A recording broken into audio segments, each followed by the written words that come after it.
¿Qué tal va, Vane? Muy bien, muy bien. Bueno, yo ya voy a comenzar, pues ya estamos en horario. Hola chicos, buenas tardes. Buenas tardes, chicos. Hola, buenas tardes. Hola, ¿Cómo les va? Vanessa está armando los grupos, porque hoy tenemos bastante de trabajo en grupos. Voy a hacer un rápido repaso de lo que vimos, porque hace 2 semanas lo vieron con el docente de teoría, pero básicamente va a ser la aplicación de los métodos que él les mostró en forma teórica. Lo vamos a aplicar sobre datos concretos. ¿Qué es lo que se ve en esta parte de la unidad 4? Digamos, la unidad 4 es toda la parte de análisis de precipitaciones. Ustedes vieron en la unidad 3, vieron lo que es precipitaciones en general, los tipos de precipitaciones, cómo se miden. Vimos lo de precipitación media, que a propósito de precipitación media de ese práctico, lo vamos a hacer como el práctico anterior, el cuestionario yo se los abro hoy a las 8:30, tienen un día para contestarlo. Así que por ese lado tranquilo, tienen una semana para la entrega. Y bueno, y en esta unidad 4 es esos datos de precipitaciones que nosotros recolectamos de las estaciones pluviométricas que también hablaron en teoría y que vimos cuando hablábamos de precipitación media. Lo primero que uno tiene que hacer cuando va a trabajar con esos datos, lo primero que hay que hacer es las tareas de homogeneización y consistencia de datos. ¿Qué consiste eso? Recolectar todos los datos y empezar a analizarlo, a ver si los podemos usar o no. ¿Cuándo no podríamos usarlo? Cuando esos datos no aseguran una calidad de medición, digamos, que sean datos fidedignos, que no tengan errores. Y también puede pasar que no tengan errores, pero falten datos. Entonces, las tareas que tienen que hacer cuando van a usar datos de precipitaciones es primero fijarse si hay que completarlos, que eso son lo que más llevó la parte teórica que dio Edgar, digamos, todos los métodos de interpolación o completamiento de datos. Y después, una vez que lo completamos, ver si son series, lo que se llama consistentes, o sea, que tengan una cierta calidad en los datos, que nos asegure que los resultados de los estudios hidrológicos tengan precisión.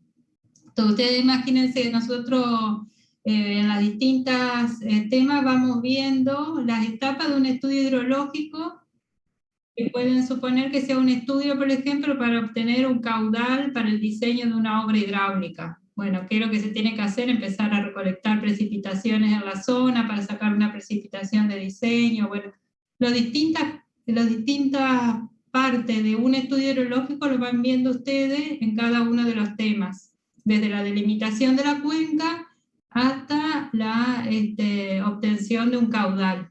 ¿Bien? Eso es lo que van a ir viendo en los distintos temas. En este particular, entonces, el análisis de los datos de precipitación.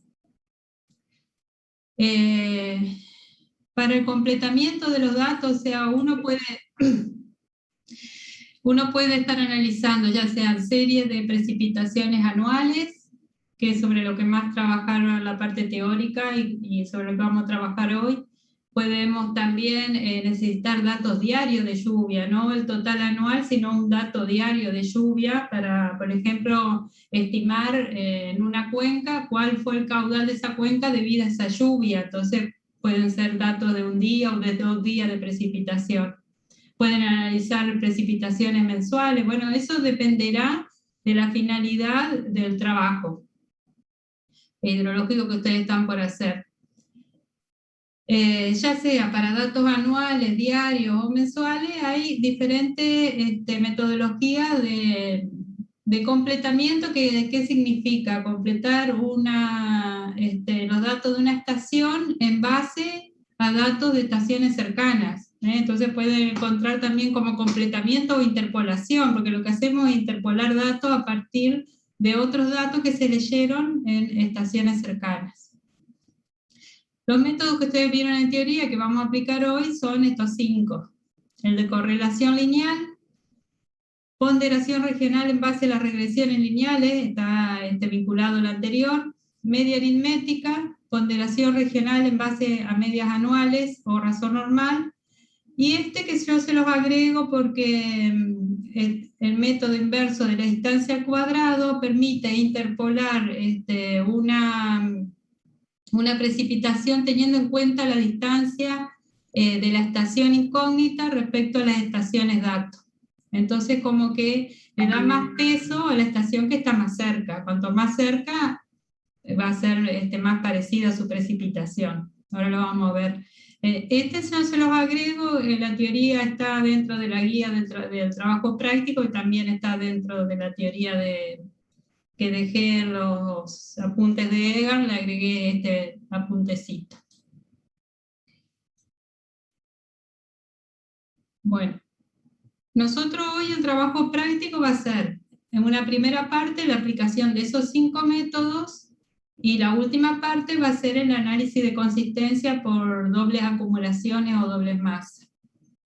Le voy a indicar ahora rápidamente en qué se trata cada método, que sería un repaso de lo que le dio Edgar, para después pasar a la sala y lo vamos a hacer sobre los datos de las estaciones del Curulú. Hoy vamos a estar trabajando las mismas estaciones y cuenca que trabajamos el de precipitación media. ¿Se acuerda que hicimos un trabajo en aula sobre la cuenca del Curulú, que es la que aparece acá, con 4 estaciones?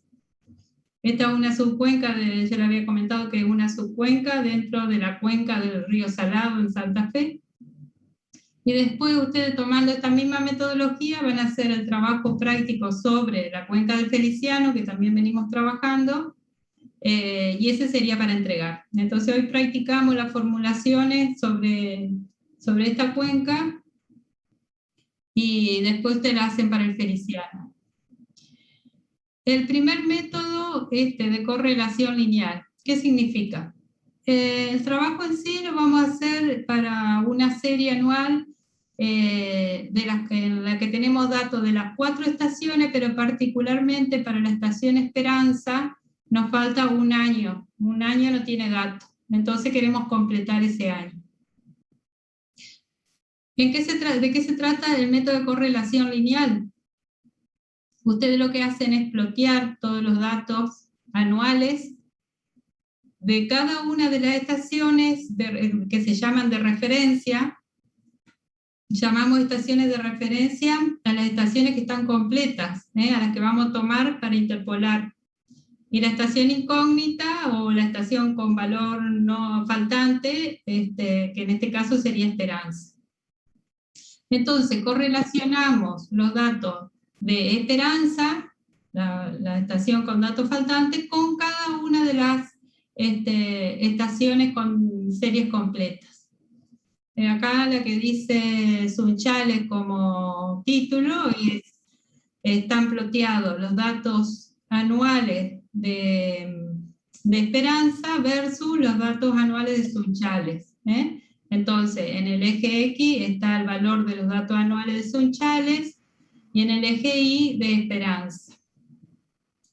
Cada uno de estos datos son los valores para cada uno de los años.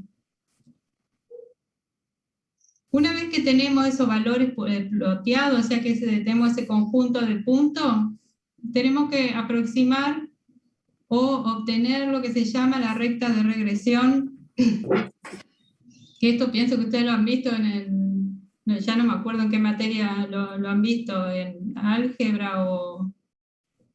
¿En álgebra lo ven a esto? ¿Alguno se acuerda? Nadie se acuerda de lo que es correlación. En análisis 1 creo que hicimos un TP. Ajá, bueno, gracias Santiago. Pero no sé si el análisis 1, una de las metodologías que se usan para encontrar esta recta de regresión es la de los mínimos cuadrados, que va teniendo en cuenta la distancia de los puntos a esa recta y trata de ponerla, digamos, en un punto medio, o sea que tengamos error hacia un lado y hacia el otro. Con el Excel, porque eso a nosotros no nos interesa, si tenemos alguna herramienta que nos facilita eso, no vamos a estar aplicando el método, porque con el Excel lo hacemos muy rápidamente. Ploteamos los datos, si alguno no lo sabe, ahora cuando armemos la sala, lo explicamos el manejo del Excel, ¿no? Pero una vez que tenemos ploteados los datos, hacemos clic con botón derecho y ponemos línea de tendencia y traza la línea de regresión, que en Excel le dice línea de tendencia, y le pedimos que indique cuál es la ecuación de esa recta y cuál es su coeficiente de correlación. Acá muestra el coeficiente de correlación, el R, coeficiente de correlación al cuadrado. ¿Por qué? Porque ese coeficiente de correlación puede ser positivo o negativo, según cómo sea la pendiente de la recta. Pero no importa, porque a lo que a nosotros nos interesa es que en valor absoluto sea cercano a 1. Pero por eso a veces lo encuentran como R al cuadrado, para que no tenga signo. Cuanto más cercano a 1 es ese coeficiente de correlación, es mejor la correlación que hay entre las dos estaciones. Entonces, acá cada grafiquito está correlacionando la estación incógnita, que es esperanza, con cada una de las estaciones de referencia. Esta con Rafaela, esta con Eusebia. Si nosotros tenemos la ecuación en donde nos correlacionan los valores de esperanza, que serían los valores Y, con los valores datos, con los valores de la estación de referencia, si tenemos esa ecuación, ya para un año faltante, conocemos cuánto llovió en la estación de referencia y con esa ecuación sacamos el valor estimado para esperanza. Ahora, ¿cuál de todas esas rectas vamos a elegir? ¿Cuál le parece a usted que voy a elegir de las tres ecuaciones?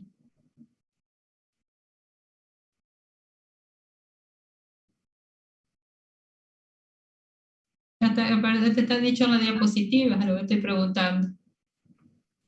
¿Sunchales? Sunchales, ¿por qué? Y porque... Sí. El cuadrado es mayor. Exacto.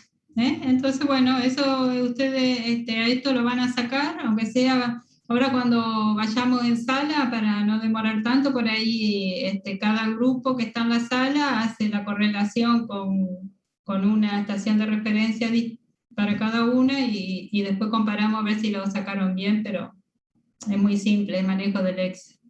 Pero conceptualmente es que probamos con todas las estaciones de referencia que tengo y me quedo con la que mejor correlaciona, que sería la que tiene mayor coeficiente de correlación. Ese es el primero de los métodos. Entonces, en el ejemplo, por ejemplo, están faltando los valores, ya voy a la tablita, pero creo que es de 1999, no me acuerdo ahora. Entonces, para ese año yo no tengo valor en esperanza, pero sí conozco cuánto llovió en Sunchales. O sea, X sería el valor en Sunchales. Reemplazo en esta ecuación X por ese valor en Sunchales, me va a dar para ese año cuánto se estima llovió en esperanza. Son valores, por supuesto, estimados, en donde nos estamos basando en esta correlación que hay entre esos datos.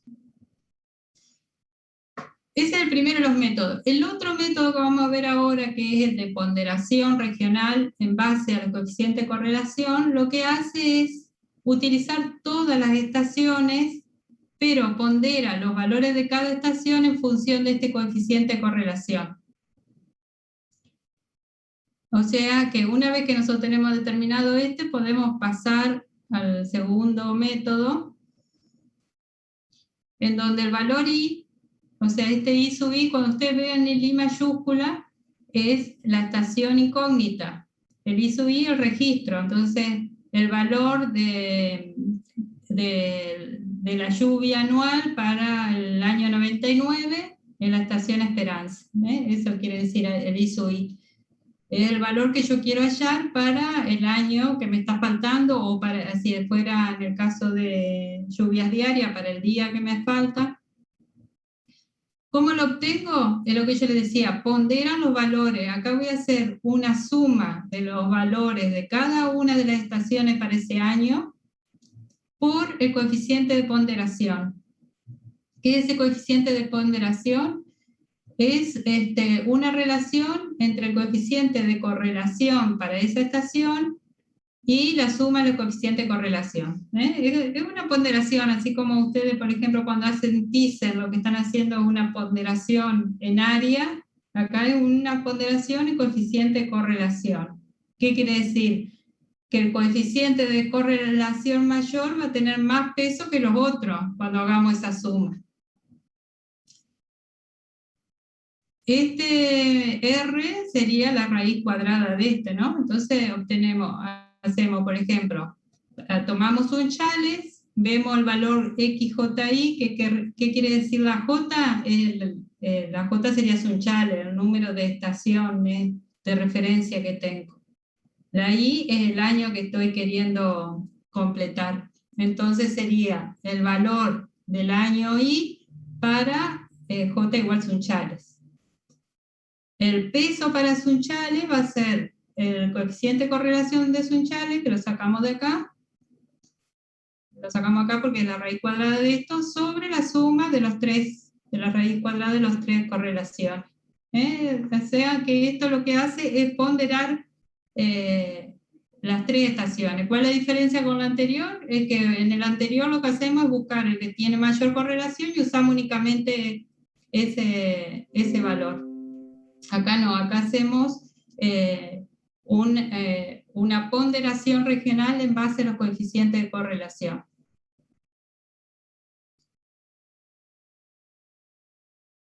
El otro método es el de la media aritmética.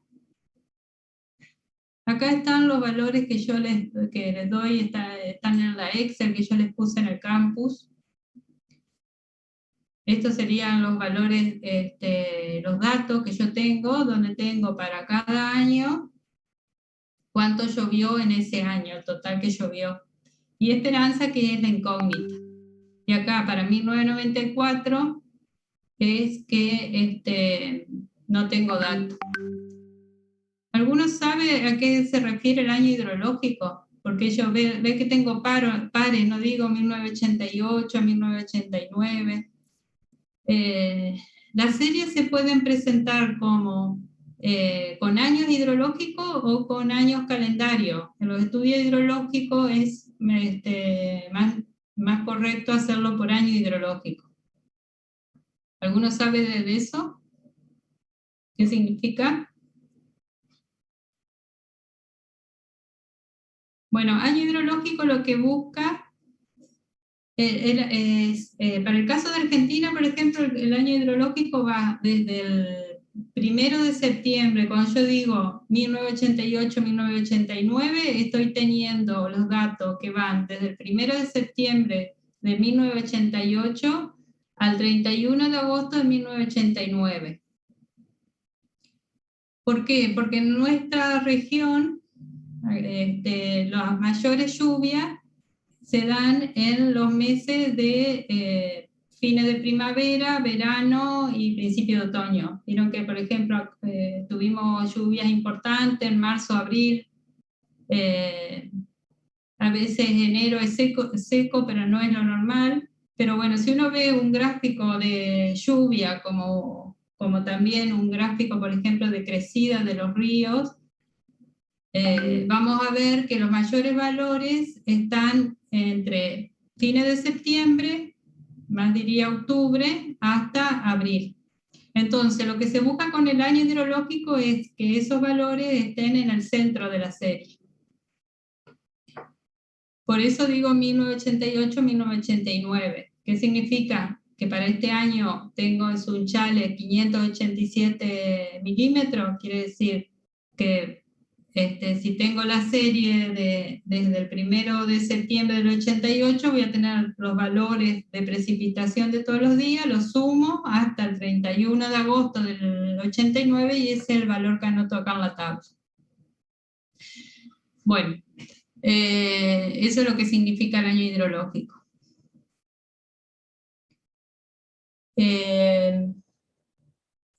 Entonces, ahora vamos a la tercera, al tercer método, que es el de media aritmética. Este es el más simple de todo y siempre lo más simple, el que tiene menos precisión. ¿Cómo se obtiene? Como un promedio directo. A mí me falta este año acá en Esperanza con datos. Bueno, tomo los datos de las otras 3 y lo divido por 3, o sea, el promedio aritmético es el valor que le corresponde. Este método tiene limitaciones, porque pierde mucha precisión, o sea, ya de por sí es un método con poca precisión. Fíjense que no tiene en cuenta si está lejos la estación, si está cerca, si tiene buena correlación, no pondera con ningún coeficiente, no le da importancia a una estación más que otra, por eso es menos preciso. Pero si las estaciones tienen más o menos la misma lluvia, son muy parecidas, no tendría tanto error. Por eso la limitación del método, lo podemos usar cuando la diferencia entre los valores medios, o sea, el error que hay entre los valores medios es menor al 10%. ¿Qué refiere este IMXMJ? IM es el valor medio anual de la estación y acuérdense siempre la incógnita, menos el valor medio anual de la estación J. ¿J cuál es? Por ejemplo, en el caso de J es cada una de las estaciones de referencia. En este caso sería de Sunchales, Rafaela y Eusebio. Entonces hacemos primero la comparación para Sunchales, que esto yo ya se lo di como dato. Acá ya está el valor medio sacado, por ejemplo, para Sunchales 974,4. Esperanza, el valor medio es 1020,6, entonces acá lo que hago es directamente 1020,6 menos 974,4 dividido el valor medio de la estación incógnita. Si eso es menor al 10%, o sea que la diferencia entre esos valores es muy chica, entonces el método se puede aplicar con poco error en los resultados. Fíjense que acá, en el caso de Eusebia, difiere más del 10%, o sea, el promedio anual para Eusebia es 893,3, y cuando lo relaciono con Esperanza, que es nuestra incógnita, tengo que esta operación me da 12,5%. Entonces ahí ya no se recomienda usar este método porque daría mayor error. De cualquier manera son bastante parejas estas. Depende también mucho del tamaño de la cuenca. Cuando tengo una cuenca muy extensa, en donde las estaciones están más alejadas, difieren más en el régimen pluviométrico. ¿Qué pasa? Cuando no se cumple esto, no es recomendable usar, y en lugar de este método de media aritmética se usa este otro, que también lo vieron en teoría, con el nombre de ponderación regional o razón normal. Fíjense que de nuevo volvemos a ponderación regional. Lo que varía acá con respecto al segundo que vimos es el coeficiente de peso o el coeficiente de ponderación, con qué yo le doy peso a una estación. O sea, cuando una estación pesa más que otra, en este caso, en el segundo que vimos, era en función del coeficiente de correlación. acá está en función de los valores medios de lluvia. Esto que vemos acá entre paréntesis sería el factor de ponderación. Fíjense que de esto no es nada difícil, por ahí la interpretación de lo que es cada ecuación, pero después acá hay mucho de matemática y el tema es considerar cuál es más preciso que el otro. Eso ya les voy a decir cómo lo podemos hacer. ¿Qué es lo que nos dice la ecuación entonces cuando esto no se cumple?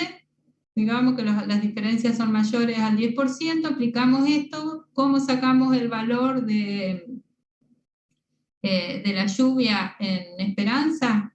Bueno, hacemos la suma para cada una de las estaciones de referencia, ponemos IM, que es el valor de la precipitación media de esperanza, sobre XMJ, si trabajamos con Sunchales, será la precipitación media de Sunchales, por la lluvia en el año que estoy calculando, por 595. Después hago lo mismo para la otra estación, para Rafaela, va a ir entonces acá arriba, va a ir Esperanza, sobre la precipitación media de Rafaela, por lo que llovió en Rafaela todo ese año. La suma de todo eso dividido la cantidad de estaciones de referencia, o sea, dividido 3. Fíjense que no... Si se pierden por ahí me avisan, pero son cálculos nada más, por eso le doy una Excel y es lo que vamos a ir trabajando. Y el último, que es el que yo le agregué, es el que tiene en cuenta como factor de ponderación la distancia que hay entre cada una de las estaciones y esperanza. ¿Cómo sacamos esa distancia? Yo les doy, bueno, acá ya les puse los datos, pero... Si no, uno, con el AutoCAD que yo les di, por ejemplo, como está georreferenciado, ustedes tienen las coordenadas para cada estación. Si conocemos las coordenadas X y Y de la estación, podemos sacar la distancia. Entonces, lo que necesitamos conocer es lo que llovió en cada una de las estaciones, por supuesto, y la distancia que hay entre la estación incógnita, Esperanza, y cada una de las estaciones de referencia. ¿Cómo sacamos el valor de I sub I? O sea, de lo que llovió en Esperanza para el año 1995. Arriba, a través de este cociente. En el cociente de arriba tengo la suma de las lluvias en cada una de las estaciones de referencia, o sea, de Sunchales, de Eusebia y de Rafaela. Tengo el cociente de lo que llovió en cada una de esas, dividido la distancia al cuadrado, siempre la distancia entre la ecuación de referencia y la estación de referencia y la incógnita. Estoy ponderando por la inversa de la distancia al cuadrado. ¿Por qué por la inversa? Porque cuanto más lejos esté la estación, va a tener menos peso, porque voy a tener 1 sobre una distancia más grande al cuadrado. En cambio, las estaciones que están más cerquita, como sería acá Rafaela, que está a 57 kilómetros, voy a tener 1 sobre un valor menor, entonces el coeficiente de ponderación 1 sobre d cuadrado va a ser mayor. Entonces, por eso es sobre la distancia al cuadrado. Cuanto más cerca, más peso. Dividido la suma de las inversas de la distancia al cuadrado. O sea, también es simple, pero este método lo importante que tiene es que considera la distribución en el espacio. Le da peso según la distancia en la que se encuentra. Después que tengamos relleno eso, vamos a ir a lo de consistencia, que lo vamos a hacer por parte. Vamos primero a completar y después a verificar que la serie completa es consistente, que es el de doble masa, que es muy simple. Ahora, ¿cómo lo hacemos? ¿Cómo definimos cuál es de todos los métodos, cuál es el más preciso? Ustedes, por ejemplo, ¿cuál aplicarían? ¿Tienen alguna idea de cómo haría para decir, bueno, aplico este? Porque no es por gusto, tendríamos que ver cómo saber cuál es el más preciso.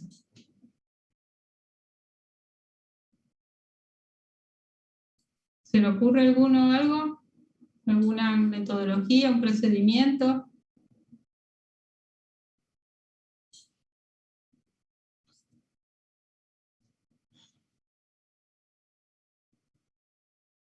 Miren que ingeniero, yo tenía un docente que me decía, ingeniero viene de ingenio, hay que ingeniársela. Ese era, ¿cómo se llamaba el que nos daba análisis 2? Firpo. Bueno, como parece que no están muy ingeniosos. ¿Qué es lo que hacemos? Primero vamos a aplicar todos los métodos para un año que tenga datos. Entonces, hacemos de cuenta que ese dato no existe y aplicamos todos los métodos. Y entonces ahí vamos a ver de todos los métodos cuál es el que más se acerca al valor observado. Supónganse, yo le puse el año para estar trabajando todo con el mismo, creo que le puse de hacerlo para el 2008-2009. Yo sé que en el 2008-2009 llovió 694 milímetros en Esperanza. Bueno, hagamos de cuenta que no existe ese valor, que lo voy a rellenar. Aplico cada uno de los métodos para el 2008-2009 y obtengo el error que hay entre el valor observado y el calculado. El método que me arrojó el menor error va a ser el más preciso y es el que adopto para rellenar en donde me faltó el dato. Eso es lo que se llama validar el método. ¿Se entiende? Sí, se entiende. Bueno, entonces acá le voy.